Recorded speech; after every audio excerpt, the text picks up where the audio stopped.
একদম সহজ, পারফেক্ট আর ঝামেলাহীন মাত্র 10 মিনিটে এই চিকেন বিরিয়ানি রেসিপিটি আজকে আপনাদের সাথে শেয়ার করব। আসসালামু আলাইকুম এভরিওয়ান, সবাই কেমন আছেন? আশা করছি সবাই অনেক বেশি ভালো আছেন। তো আজকের আয়োজনে থাকছে চিকেন বিরিয়ানি। তো একদম সহজ রেসিপিতে আজকে আপনাদের সাথে এই মজাদার চিকেন বিরিয়ানি রেসিপিটি শেয়ার করছি। তো কোথাও যাবেন না, পুরো ভিডিও জুড়ে সাথেই থাকবেন। আর রেসিপিটি ভালো লাগলে অবশ্যই পেজ ফলো করে সাথেই থাকবেন। আর পরিবার পরিজনদের মাঝে ভিডিওটি অবশ্যই বেশি বেশি শেয়ার করে দেবেন। ভিউয়ার্স, আমি এখানে 300 গ্রামের মতো দেশি চিকেন খুব ভালোভাবে কেটে ধুয়ে পরিষ্কার করে নিয়েছি। আর এর সাথে হাফ কাপ পরিমাণ পেঁয়াজ কুচি অ্যাড করে দিলাম। আর এটা কিন্তু ফ্রোজেন করা পেঁয়াজ কুচি ছিল, সেটাই অ্যাড করে দিয়েছি। আপনারা ইনস্ট্যান্ট চাইলে সেটিও দিতে পারেন। আর দিয়ে দিলাম 2 টেবিল চামচের মতো পেঁয়াজ বেরেস্তা। আর এটা কিন্তু স্টার অ্যানিস, আর এটার আমি অল্প একটু পরিমাণ এর সাথে ইউজ করছি। একটুখানি জয়ত্রী অ্যাড করে দিলাম। আর রেগুলার যে মশলাগুলি আছে সেগুলি কিন্তু অ্যাড করে দিয়েছি।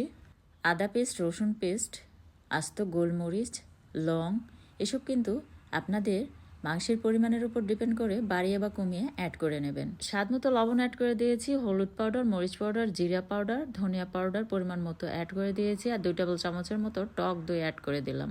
1/4 কাপের মতো সয়াবিন তেল দিয়ে দিয়েছি। এখন হাত দিয়ে খুব ভালোভাবে এটাকে মাখিয়ে নিতে হবে। আর প্রথমে কিন্তু আমি কোনো পানি অ্যাড করছি না, জাস্ট একটু হাত ধুয়ে পানি অ্যাড করে দিলাম।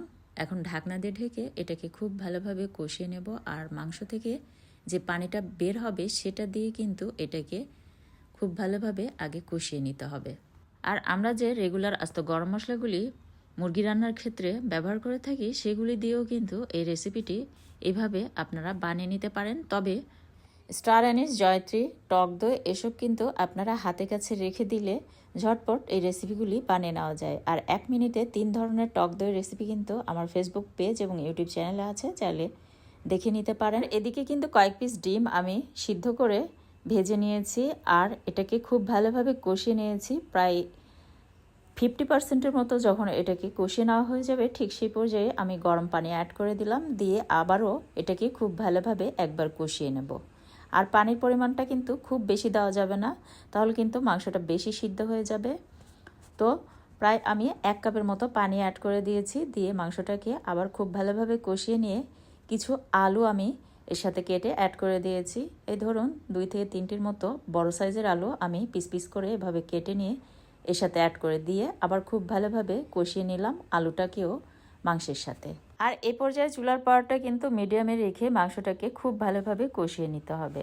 আর মাংসটা যখন খুব ভালোভাবে কষিয়ে নেওয়া হয়ে যাবে, ঠিক সেই পর্যায়ে অ্যাড করে দিতে হবে চিনি আতপ চাউল। তো 2 পোয়া আতপ চাউল আমি আধা ঘন্টা আগে খুব ভালোভাবে ধুয়ে পানি ঝরানোর জন্য স্ট্রেনারে রেখে দিয়েছিলাম। আর সেটা কিন্তু অ্যাড করে দিয়েছি। দিয়ে এখন চাউলটাকেও মাংসের সাথে কষিয়ে নিয়েছি খুব ভালোভাবে। এই ধরুন 3 থেকে 4 মিনিটের মতো এটাকে খুব ভালোভাবে ভেজে নিলেই হয়ে যাবে। আর এই পর্যায়ে আরেকটু সয়াবিন তেল অ্যাড করে দিলাম, প্রায় 2 টেবিল চামচের মতো হবে। আর চাউলটাকে কিন্তু অবশ্যই খুব ভালোভাবে ভেজে নিতে হবে। চাউলটা যত ভালোভাবে ভেজে নেওয়া হবে ততই কিন্তু পোলাওটা ঝরঝরে হবে।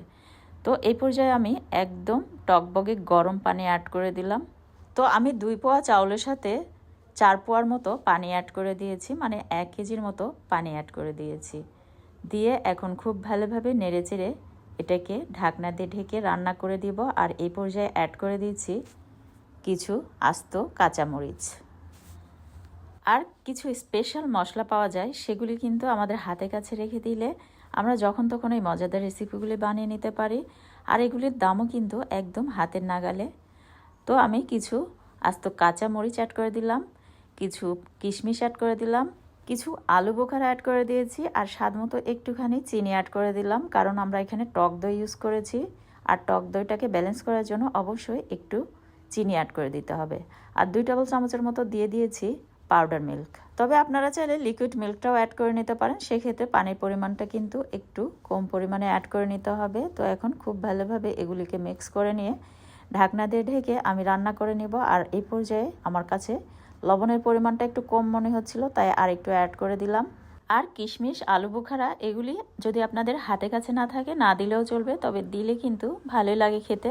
তো আমার হাতে কাছে ছিল, এই জন্য অ্যাড করে দিয়েছি। তো ঢাকনা দিয়ে ঢেকে এটাকে প্রায় 5 মিনিটের মতো রান্না করে নিয়ে ঢাকনাটা তুলে এগুলিকে এখন খুব ভালোভাবে উল্টে পাল্টে নিচ্ছি। আর এই পর্যায়ে চুলার পাওয়ারটা একদম মিডিয়াম টু লো পাওয়ারে নিয়ে আসতে হবে। তারপর এটাকে এভাবে উল্টে পাল্টে খুব ভালোভাবে উপর দিয়ে সমান করে নিয়ে ঢাকনা দিয়ে ঢেকে এটাকে দমে রেখে দেব প্রায় 10 মিনিটের মতো।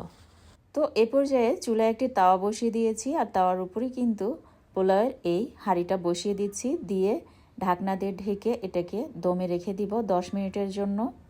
আর এই পর্যায়ে অবশ্যই চুলার পাওয়ারটা একদম মিডিয়াম টু লো পাওয়ারে রেখে কিন্তু এটাকে দমে রেখে দিতে হবে। তো 10 মিনিট পর আমি ঢাকনাটা তুলে এটাকে খুব ভালোভাবে নেড়ে চেড়ে নিয়েছি আলতোভাবে। আর এই পর্যায়ে যদি আপনাদের কাছে মনে হয় যে চাউলটা একটু শক্ত টাইপের আছে, সেক্ষেত্রে আপনারা কিন্তু আবারও সেম প্রসেসে এটাকে উপর সাইডটা সমান করে নিয়ে ঢাকনা দিয়ে ঢেকে আরও কিছুক্ষণ দমে রেখে দেবেন, তাতে কিন্তু এটা খুব ভালোভাবে মজে যাবে। তো আমার কিন্তু 10 মিনিটেই খুব ভালোভাবে এটা হয়ে গিয়েছে, এজন্য আমি আর দমে রাখছি না। আর উপর দিয়ে একটুখানি কেওড়া জল অ্যাড করে দিলাম শাহি ফ্লেভারের জন্য। এটাও চাইলে স্কিপ করতে পারেন, তবে দিলে কিন্তু শাহি একটা ফ্লেভার আসে, যেটা খেতে ভালোই লাগে।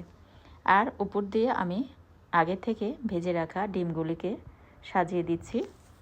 হায়দ্রাবাদি চিকেন বিরিয়ানি, ইলিশ মাছের কাচ্চি বিরিয়ানি, পর্দা বিরিয়ানি, এছাড়া বিভিন্ন ধরনের বিরিয়ানির রেসিপি কিন্তু আমার ইউটিউব চ্যানেল এবং ফেসবুক পেজে পেয়ে যাবেন। সেগুলিও কিন্তু ভীষণ মজার, চাইলে সেগুলিও ট্রাই করতে পারেন।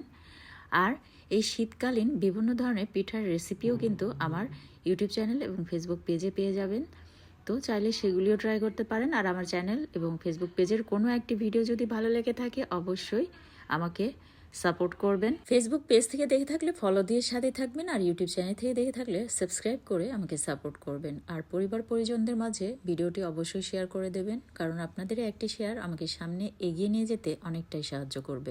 আর ভিডিওতে একটি লাইক দিতে ভুলবেন না, আর অবশ্যই কমেন্ট করে জানাবেন আপনাদের এই চিকেন বিরিয়ানি কেমন হয়েছিল।